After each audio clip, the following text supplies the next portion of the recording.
One moment. Hi, my name is Molly Wolf, and today I will be talking about my presentation, Comfort Women, a Forgotten History. So my thesis is this video essay argues that the Comfort Women's story stayed buried for decades due to a variety of things, including denial by Japanese authorities, South Korea's culture of shame, and racial and gender bias in the West, which worked together to silence the Asian survivors who had spoken out up until Jan Ruffo Hearn, a white Dutch survivor, finally forced global attention in 1992. So I just want to go over some background info of the of Imperial Japan. So in the 1870s, Japan began to conquer the surrounding area. In 1894 and 1895, the Sino-Japanese War occurred, which resulted in Japan getting control over several areas, including Taiwan, just expanding their control in the Pacific. In 1904, the Russo-Japanese War started in order to gain control of the Korean Peninsula. In 1905, Japan won and gained control over Korea. And in 1910, Korea was officially annexed into Japan. World War One then occurs, and Japan is sort of just not spoken about during negotiations. I apologize. And afterwards, they began to focus on Manchuria and kept moving Japanese people in until they just gained more and more control. In 1932, they found Manchukuo, essentially as a puppet state. And this is when first comfort stations were built to prevent rape. And it was originally mainly Japanese women who were former prostitutes. In 1937, the Japanese go into Nanjing, and this is when the Nanjing Massacre occurs, resulting in rape, raping of hundreds of women. And this is when Japan started to draft Korean women to work at state-sponsored brothels or comfort stations, and Japan claimed that this was voluntary at the time. Um, After the war got worse in 1941, the drafting of Koreans got a lot more apparent. Around 6 million Koreans, both men and women, were drafted in some way by the Japanese. And women were placed into women's voluntary labor service corps. And they were often told for them to sign up that they would be able to gain money to send back to their families, um, and would then be sent to comfort stations to be raped. Um, and so stations were established all over Japan's land, like territories, especially in places such as what is now Indonesia, China, um, Korea, or Japan itself. And we don't know how many women there were, because of the burning of documents that occurred. However, most historians will say around 200,000. These women were typically forced to have sex 10 to 30 times a day. And the death rate was always, I apologize, death rate was always extremely high due to several things, but mostly such as venereal diseases or committing suicide, or they would be tortured and stabbed to death, or when Japan was finally defeated, they were killed by soldiers.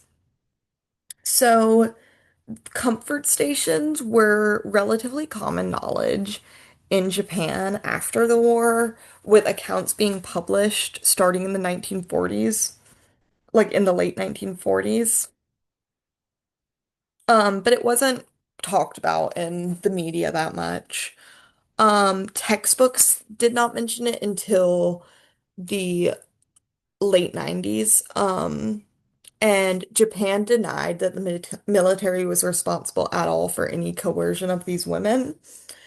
However, in 1993, after several women started to come out and tell their stories, they finally admitted that it was coercive. And in 1995, they helped establish a fund in order to pay the victims that was pretty much completely privately funded. However, the vast majority of these women refused, because they felt like they A, should not be have to be paid by a private fund, and B, they didn't really want money. They just wanted an apology, and full acknowledgement of the crimes that Japan committed. In 2004, the Japanese Minister of Education said that it would be desirable for the mentions of the system to be dropped from textbooks. And in 2007, Prime Minister Shinzo Abe takes back that the military was not respons takes back that the military was responsible for coercion.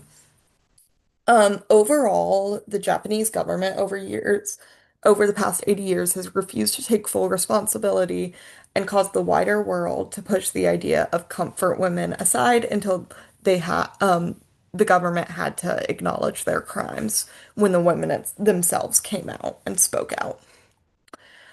So for the Western world, we know that the US was aware. There are multiple daily reports that mention things such as prostitutes, that are heavily implied to be comfort women. On July 30th, 1945, a report talks about seeing 20 comfort women in Tangchong. And as other reports will talk about will have multiple references of dead women, clearly either worn out and tortured, or having committed suicide, or once the war ends, being killed by Japanese troops. Despite this, the government did nothing after the war, and they only started paying attention in the 1990s when the women started to speak out. In 1996, the UN finally acknowledged the crimes and said that Japan must admit legal responsibility. And eventually in 2007, the US House passes a resolution that Japanese government, should unequivocally acknowledge its crimes. Um, and as a side note, these stations kept going in Japan until 1946, when when MacArthur finally ended the system. Um, and so the United States was clearly aware of the crimes against these women and chose not to persecute them because they did not care enough, because it was not their own people. They were not willing to speak out against this horrific system, causing these women to suffer even more.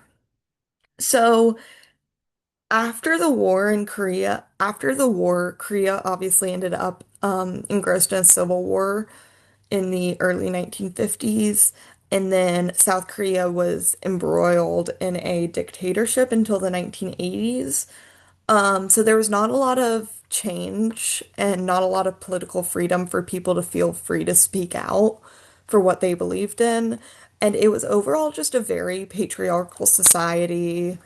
In 1965, the Korean government works with Japan to sign a treaty saying Japan does not have to do any more reparations, and that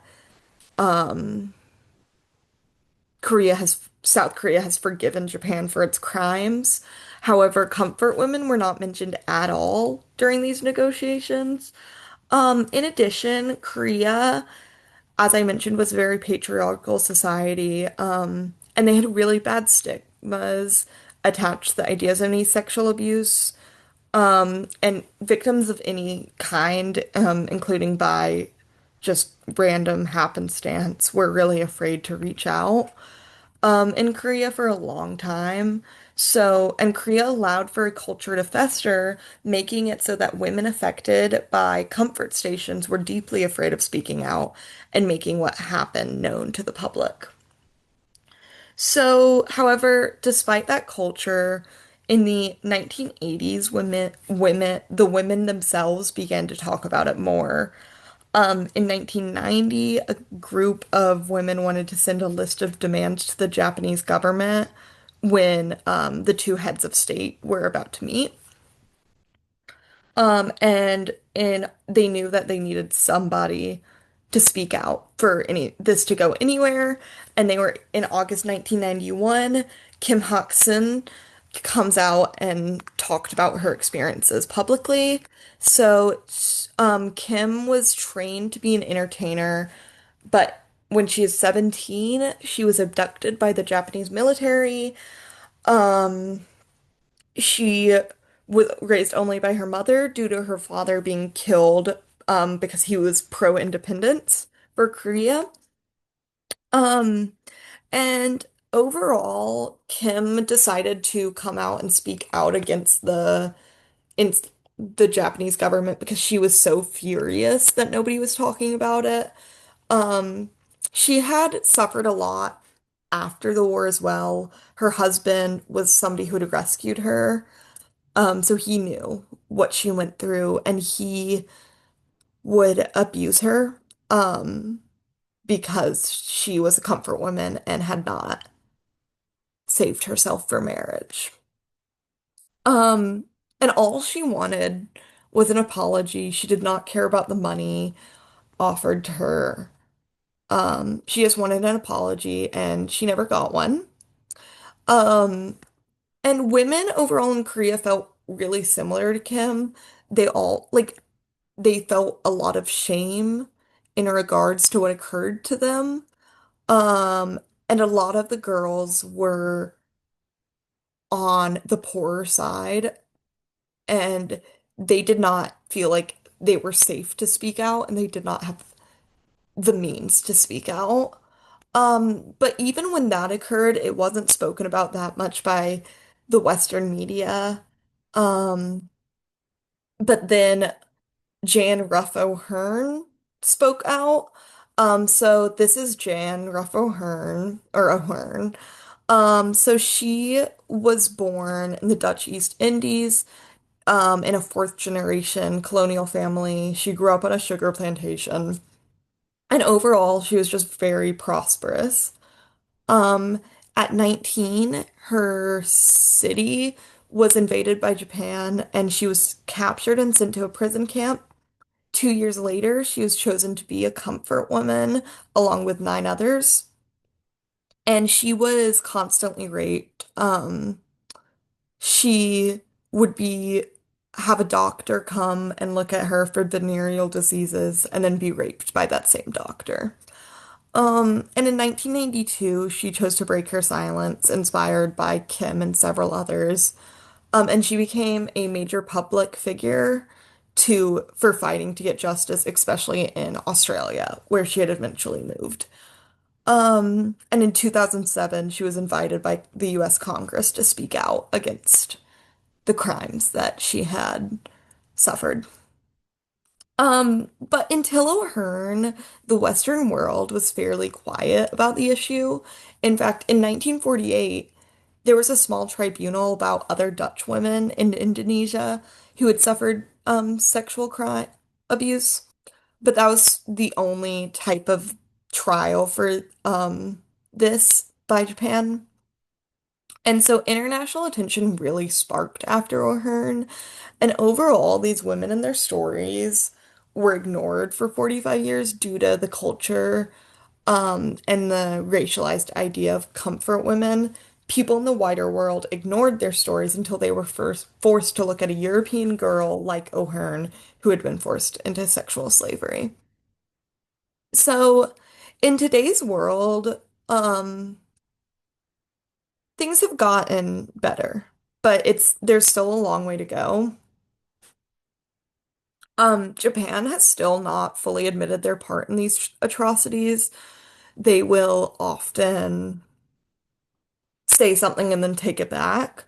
And in response to that, there are still protests every Wednesday outside of the Japanese embassy in South Korea, that former comfort women and today's generation will take part of, hoping to get Japan to admit their part. The official stance of the government in South Korea is that Japan has made up for it since 2015. Um, and but however, there have been several lawsuits against both Japan and South Korea over the issue. Um, but these women continue to speak out and continue to work towards getting their justice.